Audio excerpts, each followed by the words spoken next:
All right, Sassy Gamers, this is Phoenix Nova. I'm behind the camera here at Dreamhack 2023 Atlanta. I'm here with Tom from Starform.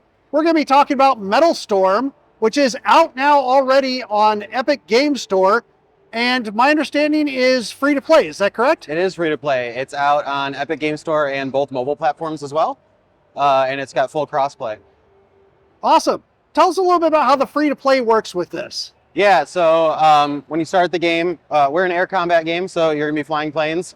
When you start the game, you just have a few planes unlocked, and you're going to unlock more planes as you play the game.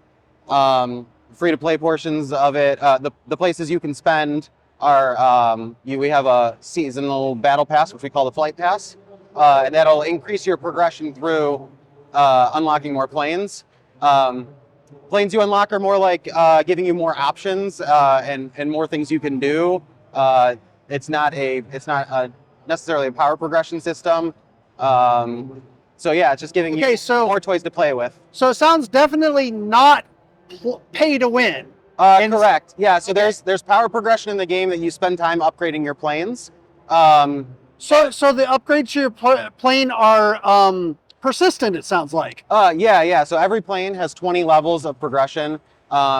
You'll generally just get more powerful as you're doing that, but it also will unlock some customizability slots for we have like a perk system called mods, and those are just fun little stat bonuses or situational improvements based on things you can do in the gameplay. Yeah.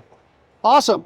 You said this was an air combat game. Tell us a little bit about more the gameplay. Yeah, so we talk about ourselves as an air combat shooter and not a flight simulator.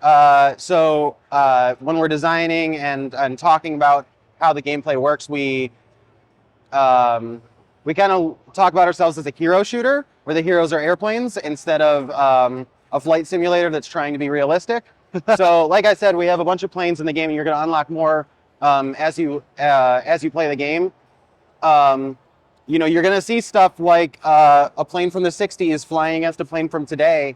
And we just talk about, as a team when we're designing these, that they are the comic book superhero versions of the planes they were in real life. And so that kind of like levels the playing field a little bit. I think that's a great point that you just brought up, because one of the things that I saw, aside from the standard of like missiles and like cannon fire that you're expecting, I also saw that planes have special abilities. Yeah, so the special abilities thing, I'm a gameplay programmer on the team, and it really gives us a chance to really like kind of tease out the character of that plane and make, we talk about ourselves as, we're not realistic, but we're very authentic. We like to pick out about the things that really made that plane something special and something that people really attached a lot of value to. And kind of like really tease that out in gameplay mechanics. So we have a couple fun examples of like the F-14 everyone loves. It's the Top Gun plane, you know. The F-14 was one of the first fighter jets that could actually engage multiple targets at once. So its special ability is that it can lock on multiple targets and launch missiles at all of them. So that's a cool nod to reality. But what it does in our game is the F-14 is the best thing at suppressing large number of targets. Which can lead into your team play and strategy, building up team comps like you would in your team-based shooters, rather than really thinking about like, well, this was the best aircraft in real life, we should just fly 5 of those. Now, you did talk about not being a sim, but also at the same time talk about authenticity. How do you balance the two of those and keep the gameplay, fresh and interesting for those that are playing it? Yeah, so there's a few of us on the team that really in preparation for this game have really dived into, what realistic fighting looks like in planes. And it's just our job as designers and programmers to kind of really like interpret that in a lens that lends itself to just good game design, good gameplay. And so a lot of that comes down to, we're not a real physics simulation, but we have a lot of nods to what the things you would have to do. So like my go-to example is when you're running around in a shooter and you start turning, you don't slow down. Planes have to slow down when they turn. That's how a plane turns. And so we get to, instead of making a full physics simulation that is very realistic, just kind of like lean into that, like, well, how long? Literally, how long? Yeah, into it. how long should this plane be able to turn? How does that kind of interact with its whole loadout and interact with how every other plane acts? Yeah, so and that there's a sweet spot for the turning as well. Right. So that's a really good example, is that every plane has a sweet spot for where its best turn is. And so planes that have really low sweet spots get to make really tight turns, but they might be a slower plane. Whereas planes that have really high sweet spots get to maintain a lot of speed while they're turning, but they're never going to be able to go through that tight small canyon and do your Star Wars trench run, which is one of the moments that we keep going back to. Like, can we make that action movie moment happen? Yeah, and I think, and I wasn't sorry, I wasn't clear, but the sweet spot that we're talking about for the audience is the turning speed versus the speed of the plane. The faster or slower that you're going, and where it's best for the fastest turning. Right. So this is a 5v5 game. Yep. Talk about the different game modes that are available. Yeah, awesome. So we have 4 game modes in the game. 2 of them are currently in our matchmaking rotation. So that would be deathmatch. You're just classic shooter, first to 20. And then we have air superiority, which is our take on control points. So I think this is really cool about our game.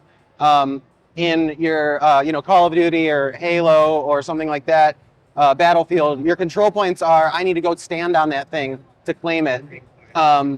Because our game is all about movement and traversal of the maps during your dogfights. All our control points are actually just rings that you have to fly through. And so you kind of get this, we have planes that are particularly good at staying around control points and kind of making their way through those loops at good times. And it really does lean into this, we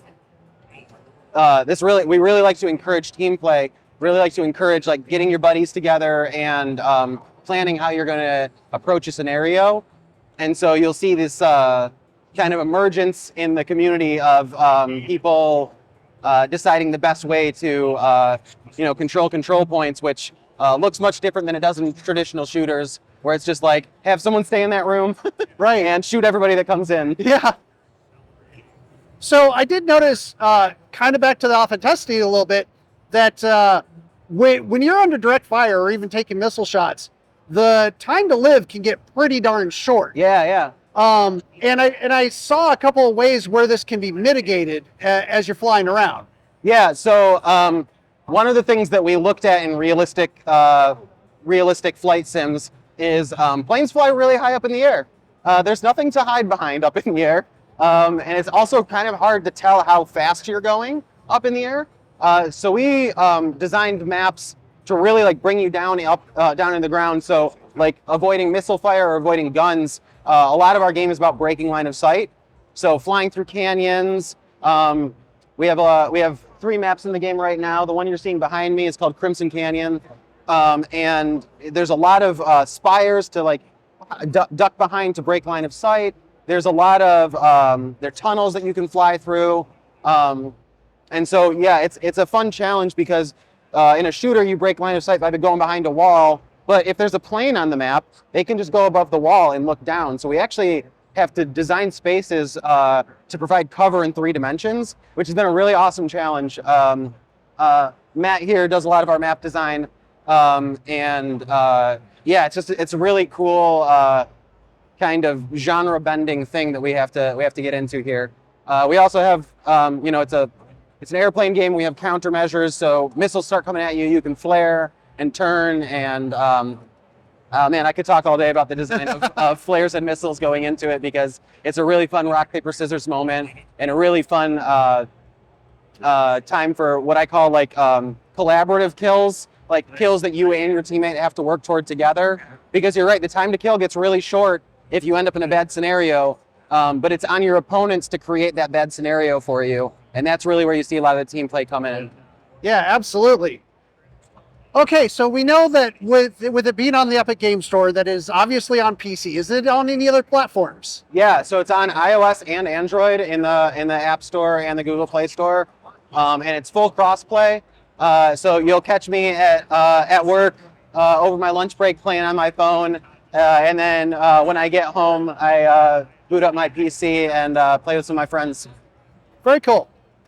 So any websites or social media that people can go to learn more about Metalstorm? Yeah. So definitely hit up our Discord. If you search a Discord server for Metalstorm, you should usually pick that up. I think it's also discord.gg/Metalstorm. Metalstorm.gg is our website, or playmetalstorm.com, and you can catch us on socials at playmetalstorm on Twitter. Excellent. Tom, thank you very much for your time. Yeah. And you have a great rest of your DreamHack. All right. Thank you so much.